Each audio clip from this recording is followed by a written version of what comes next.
How have you seen Jizzle James improve? And does being the son of a professional athlete, do you think that brings more maturity? Or Well, I don't know about that, but one of the things that Wes did was open up his offense and put the ball in Jizzle's hands and Day Thomas, and those two guys have become their um, you know they become their offensive weapons. They're shooting most of the balls, um, and the other three guys are all really athletic and really talented. Um, Mitchell, uh, Bandego, and Reed. But to show you how good their team is, they're bringing Lukosius and Skilling off the bench. I mean, Lukosius and Skilling, I think, started, if not every game, most of the games last year. Still very aggressive. They're both, James and Day are both excellent one-on-one players. They both can get to their shot. Um, we spent yesterday and today watching their game at Iowa State, game against Baylor, West Virginia. I mean, they're in a position to win just about every game they're in. They've had some bad luck.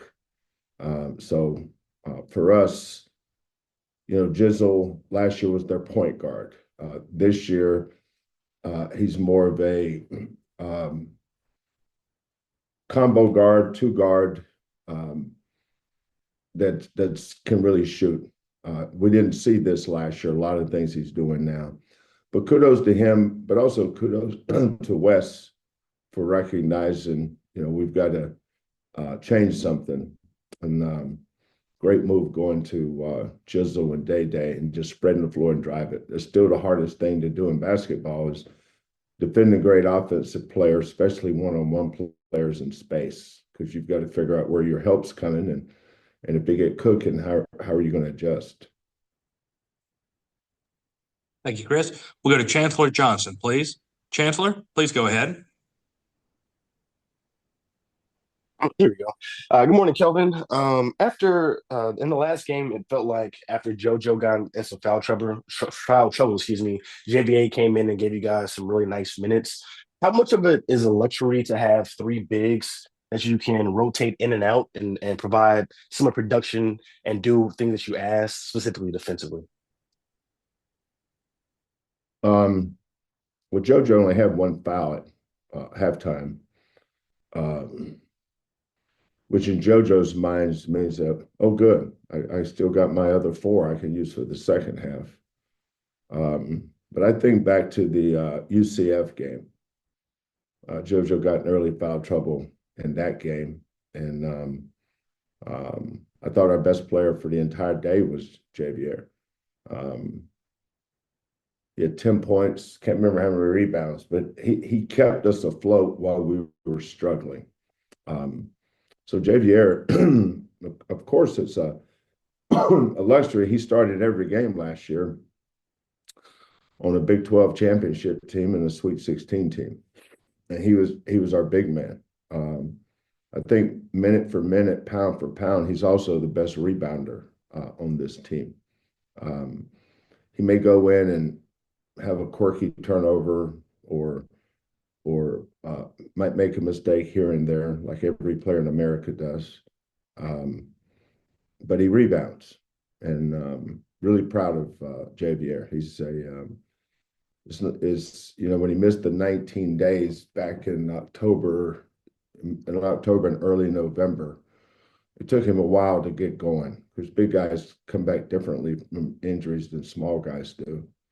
Um, but Javier's his attitude, his work ethic.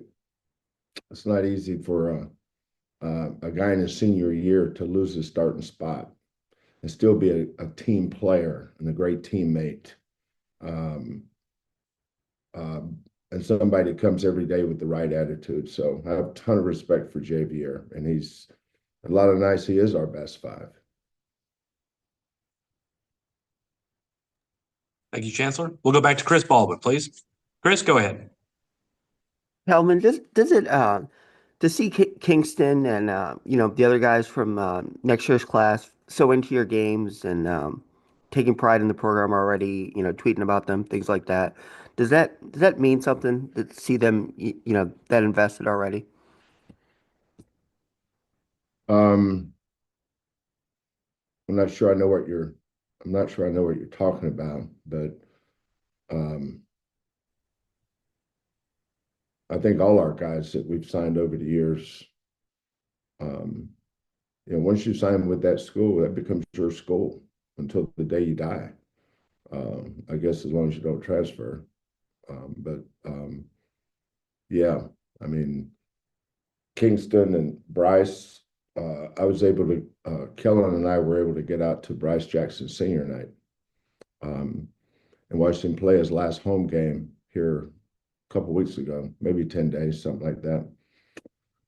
Chris was at the game Saturday. Of course, we stay in constant contact with Chris and Isaiah, Bryson, Kingston, but all those guys. I mean, they stay locked in because it's their school now. June will be here fast enough for them. Thank you, Chris. We'll go to Joseph Duarte from the Houston Chronicle. Joseph, please go ahead. Hey, good morning, Kelvin. Good morning. Kelvin, you mentioned this a few times. I remember a couple of years ago after the Final Four about your mom and how one of your biggest, I guess, regrets is that you don't take time to smell the roses. That's kind of one of the sayings. I was wondering, how do you do that during the season? Can you, or do you, when you win a share of a title like you did the other night, do you take a moment to kind of enjoy it for a second, or is there a bigger picture where you sort of wait till the end of the year and reflect on things like that?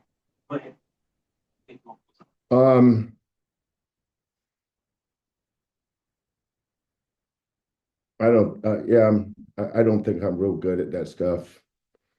I probably need to be better. I get told by um, friends and family um, that I should. When our team has a big lead, you should. I am who I am. You know, I don't wet my finger, stick it in the wind to see what other people think. It's a good place to be in your life when you get there. Yeah, my mother used to say that all the time. My dad was much better at that than I was, and I think I enjoyed his success a lot more than I enjoy mine. You know, um, I like to smell roses for other people. I, I I revel in other people's success. I like to see friends like Tom Izzo last night.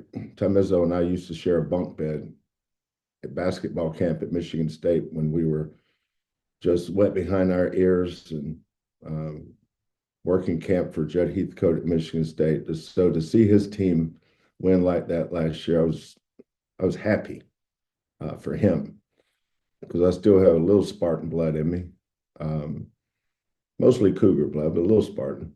Um, Dana Altman. Dana called me the other day out of the blue, and he was just talking, and he was calling about something in particular, but I wound up talking to him about his Wisconsin game. I think they were 15 down and came back and won. So I think I get excited and really, really happy for Rick Barnes and Dana and Tom and guys that John last night won a big game for Arkansas. I do get excited about those guys, and I usually text them, congratulate them on what a great win they had or something. But for me personally, I need to do better at that. But I'm so close. I'm so close to the end here that I doubt I'll ever change. I wish I could. The other night, you passed Lefty Drizel for up the wins list. When you see or that somebody tells you that your name is up there with some of the tight ends of the game that have played, I mean that have coached, uh, does that hit you? I mean, is that something that you're like, wow, that this is that your name is associated with the Woodens and people like that, or you're some of the people you worked alongside or coached against, Bob Knight, those guys. Well, I remember coaching against Lefty. He was the head coach at Georgia State. His assistant was Bobby Champagne. We scheduled a game, and he had a bad cold that night, and so I kind of knew Lefty was headed toward the end. He was a great coach and a trendsetter. He's the one that started Midnight Madness. Had his team, his very first Midnight Madness in America. I think his team went out at midnight and worked out, and then he turned it into something where he had the students come. Then in 1975, the year North Carolina State won the national championship over Bill Walton and Coach Wooden, UCLA. The second best team in the nation that year was Maryland. Problem was in the ACC, you only could send one team. I think there was only 48 teams then. I could be mistaken. But probably not. It's hard for me because I was so young when those guys were, and I looked up to them. I always loved basketball. I loved watching basketball because when I was growing up, you didn't have a lot of games. NBA only played on Sunday. There was no cable. So just ACC, Jefferson Pilot Insurance Company sponsored the ACC basketball games. So Saturdays were for watching the ACC, and Sundays was the NBA.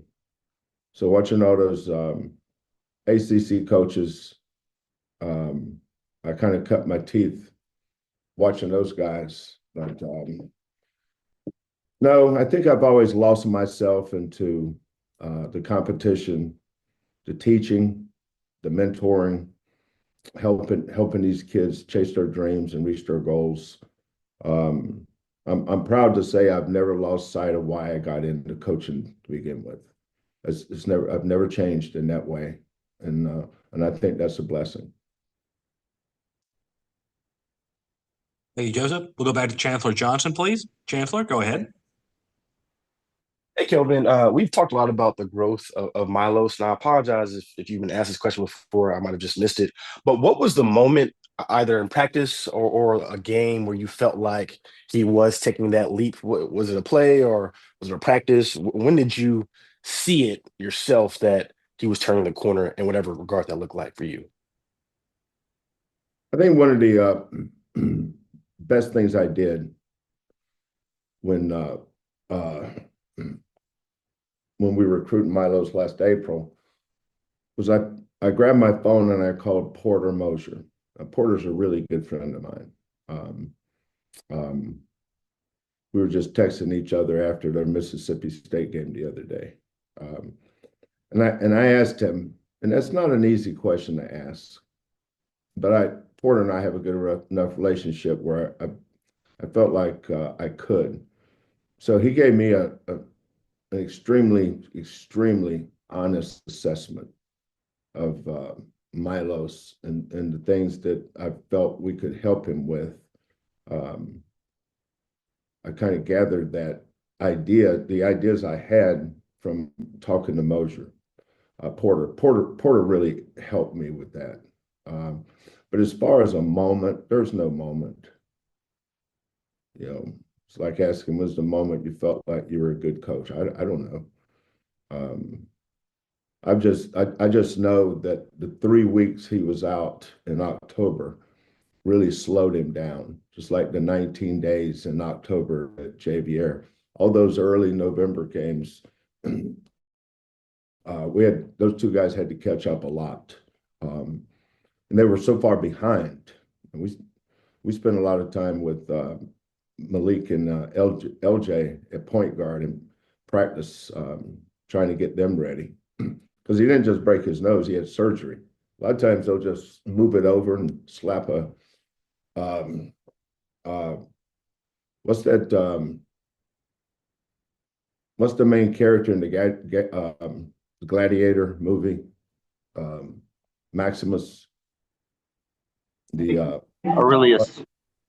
Huh? Maximus No, Aurelius Decimus. that's it. that he slaps one of those Maximus masks on and away he goes. But no, he had to have surgery, and he had so much swelling in there. So it took him a long time to get back. Then it took him a long time to get his confidence to not get hit because of his surgery. And that showed me how tough he was, that when he came back, he wore that mask, and sometimes the ball would hit him or somebody's elbow would hit him. He'd take the mask off and run to the side and trying to clear his eyes. But it just took him a long time in November. But once we got to December, got better. Um, um, sometimes coming in here for a new guy can be a little bit intimidating because of the level of success these kids have had here. And now you're ingratiating yourself or being ingrained with them. You see them on TV or you read about them or you hear about them, and now you're one of them. So you have to get to the point where you see yourself as an equal. Then you have to get to the point where you see yourself as their leader. And that doesn't happen in June or July and August or September, October, and November. That you have to earn that. And was I hard on Milos? I always have a plan with every kid. You talk about the ones you hear about, but every kid has a plan. Cordell Jefferson has a plan. I have a plan for him rather. Chase, I was getting on Chase about something the other day, but we're talking about Milos. But as far as I'm concerned, Milos was different because of the position we recruited him. There was no doubt in my mind what you guys see. I saw that in April because I sat down and watched and listened. Sometimes you got to listen to the game. What is the game saying? What does that kid see? And the way he played for, school A is not the way he's going to play for school B. We were school B, and could I fit him into this, and will he be able to do it? And all of our vetting and the research we did said yes. I don't look at stats to determine whether a kid can play or not. It's pretty shallow, isn't it? It just shows you have no idea what you're doing if you're looking at a stat and say, oh, he shot 28%, he's a bad shooter. How many of those shots came at the end of the shot clock where with 1 second left where he had to heave it up, or the end of a half or end of the game? To take away 20 shot attempts, what's his percentage now? What's his percentage in conference play? What was his percentage in these 10 games? So I'm not looking at things that a normal person would look at. I'm looking at things that a head coach would look at. And my feedback said that his character, his work ethic, his passion, he wants to be good, said, let's go. And he's gotten better. He's still going to have some bad games. That doesn't mean that he took a step back. That means he's human. So you don't get better every single game. You've been playing great. You're not going to continue to play great. There's a reason 300 in baseball is considered one of the best ever. You failed 70% of the time. Basketball, you're going to have a lot of failure too. It's the people that know how to handle it are the ones that keep going forward. We'll go to Manav Gupta from College Basketball Review. Manav, please go ahead. Coach, kind of along those lines with Milos, he said that there are nights where you've told him he may need to get 20, and he's been able to do that these last few games. Do you believe that the aggressiveness with him to score is where it needs to be in terms of trying to find that balance as a point guard? Well, the game will usually tell you what to do. Like against Iowa State, they were taking away anything we tried to run by trapping everything. And we didn't do a very good job getting the ball out of the trap. And once we got it out of the trap, we didn't do a very good job of going to score. You don't have a play you run versus a trap. So to stay away from the trap, we knew I had in my back pocket that LJ had a good matchup. And so why not flatten the floor to the baseline so LJ could get space? And you can't trap the middle of the floor. You can only trap the outer thirds. So we had to make an adjustment there, and we had LJ to be able to do that. Arizona on the road, Milos, I didn't think was attacking the first half. The statement he made was actually while he was dribbling the ball. I said, son, you may have to get 20 tonight. That didn't mean he had freedom. That means I wanted him to be aggressive. But passing up shots, sometimes the best shots we get on the road are in the first 5, 6, 7 seconds of the shot clock. And if you pass that shot up, more often than not, you're going to get stuck at the end of the shot clock.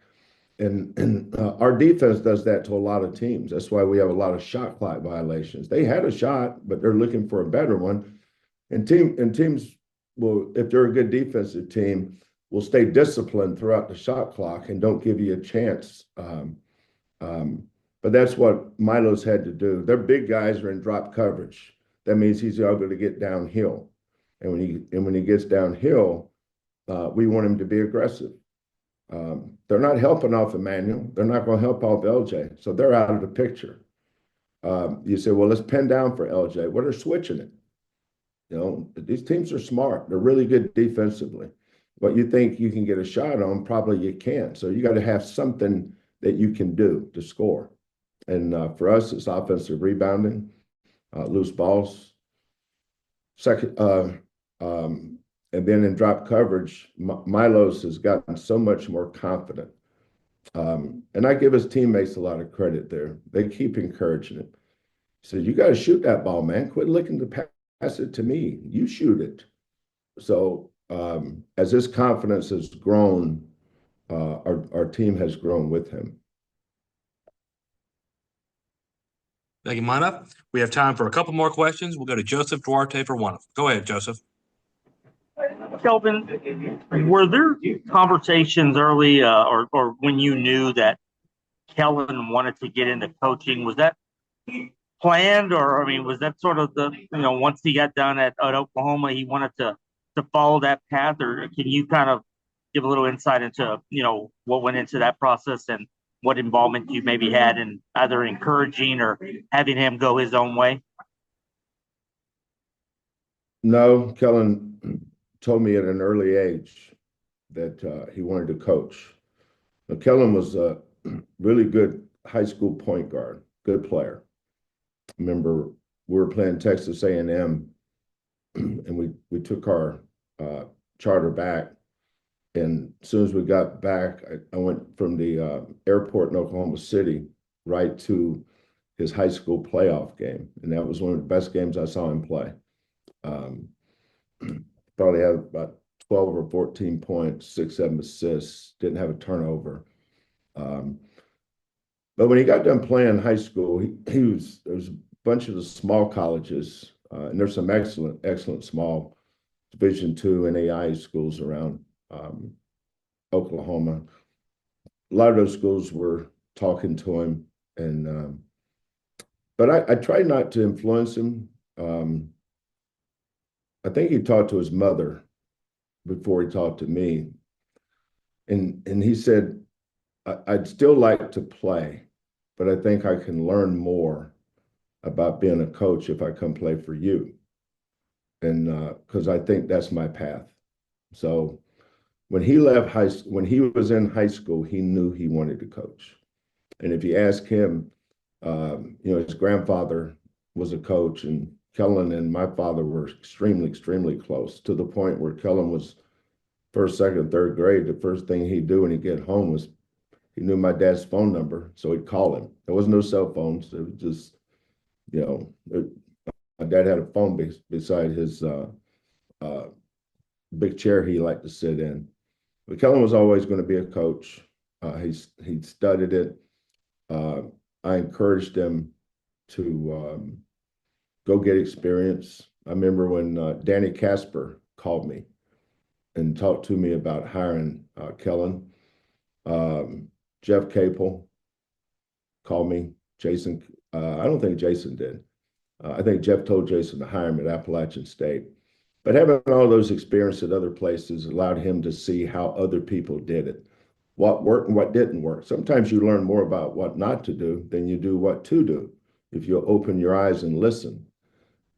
So, but he was always going to be a coach, and um, and it was, he was my grad assistant at Indiana, and then he when I left to go to the NBA, he went to Oklahoma with Jeff, and Jeff was amazing with him.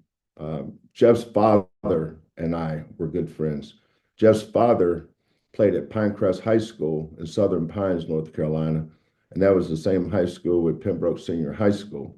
So my dad coached against Jeff Capel's father, and he was on one of the best high school teams I ever saw in North Carolina. So we've always been really, really close with the Capel Sampson family and the Capel family. And Jeff was very instrumental in allowing Kellen to continue his dream of coaching, because Kellen left Oklahoma and went to I think he went to I think he went to Stephen F. Austin first, and then to Appalachian State, and then